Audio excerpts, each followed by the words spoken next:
Luigi Mangione, the individual who is accused of killing the CEO, Brian Thompson of UnitedHealthcare, reportedly had a ghost gun. A lot of people should be talking about what is a ghost gun. And today I hope to dispel and inform you a little bit more about what is an actual ghost gun. First, let's start off with what the U.S. federal government, the ATF, determines is an actual ghost gun. A ghost gun they refer to as any firearm. It can be a rifle, it can be an actual pistol, but in this situation, it was a pistol.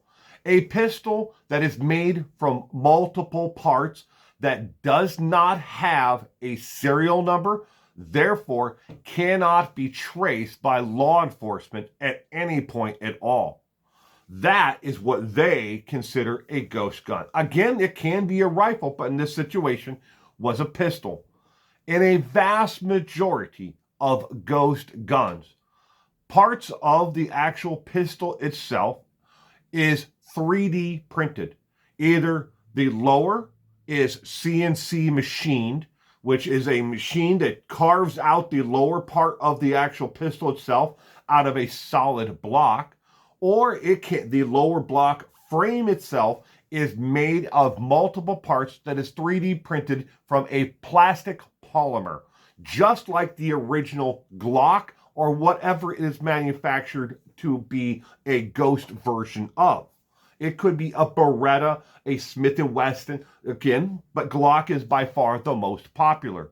And then the barrel, the trigger, and other pieces, they consider those a kit part that do not have an actual serial number until Joe Biden passed the actual law into effect through the ATF that those parts that are the trigger, the slide, and everything else inside the internals of the actual gun, if they're sold together as a kit, must have serial numbers. So again, then they're actually traceable and harder for people to manufacture as a ghost gun.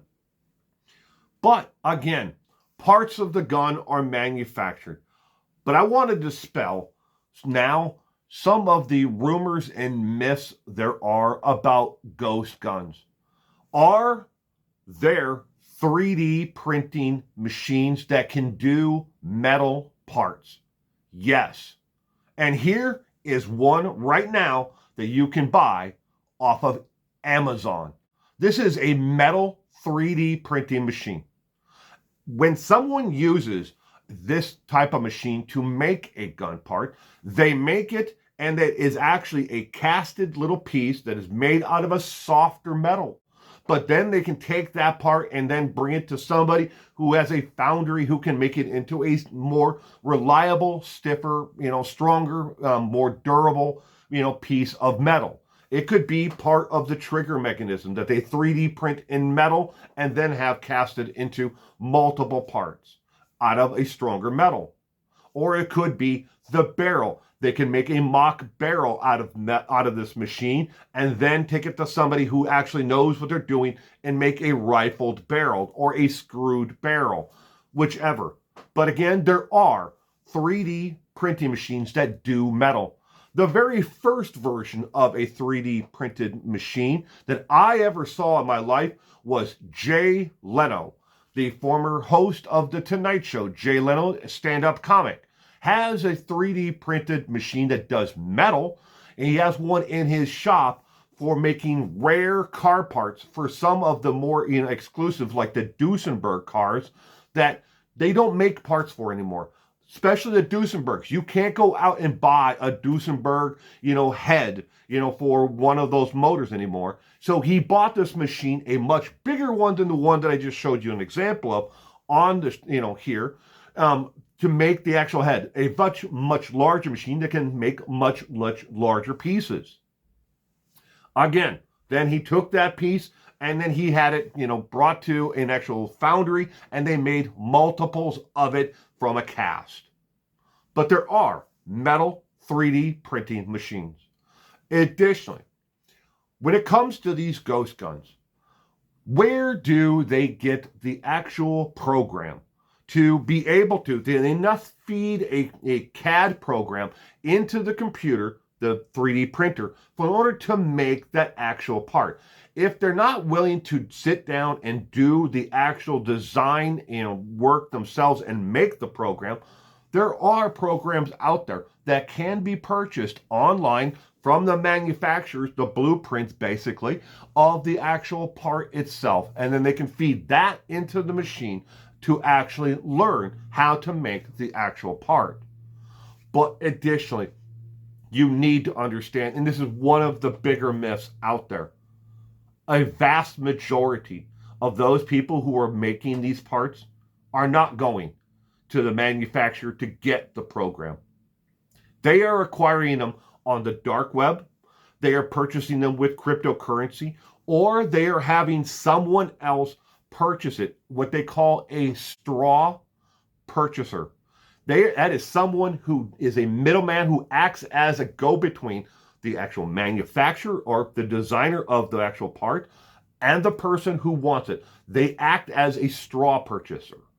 And they get it, and then they give it to the individual who actually is going to make the part. Maybe they barter for it, so there is no record at all out there that that individual made that transaction for that actual, software to make that part. Additionally, a lot of parts, for example, Beretta, Colt, and for the Sig Sauer, actual pistols themselves, and Glock, a lot of these parts are manufactured in China. They're manufactured out of China and out of Taiwan. They are then shipped to other parts of the world, Mexico, Canada, and other parts of the Dominican Republic, and then they're repackaged and then shipped to America. Smuggled in, not legally. Maybe they hide them inside of a bin full of other widgets and tools and stuff like that. So when they scan it, it comes up, there's a whole bin full of metal parts. But they may not know what they're looking at. It could be all triggers. It could be barrels hidden in a box, a giant box full of bolts. But again, on a scan, round cylindrical items about so much in length, and they're hidden away in plain sight. Then the package arrives, they pick out the barrels and get rid of the bolts, on the cheap on the secondary market. But these things are smuggled into America to make these ghost guns. And these ghost guns are additionally made outside of the country. When it comes to actual laws that, restrict the ownership of ghost guns, each individual state has set their own requirements on you can't have these programs. You can't make your own guns. You can't buy these parts. If you buy these kits, you must register these kits. That's on the state level. Very little has been done at the federal level because there's been so much pushback from those in supporting of the Second Amendment and the NRA do not want anyone to ever have to register the parts, the pieces, or of anything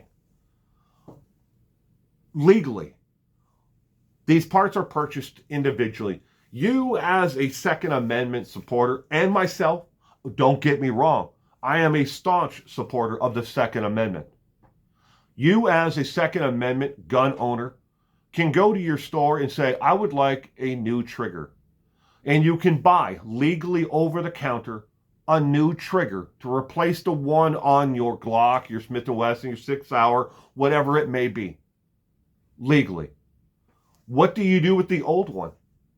Do you have to have that destroyed?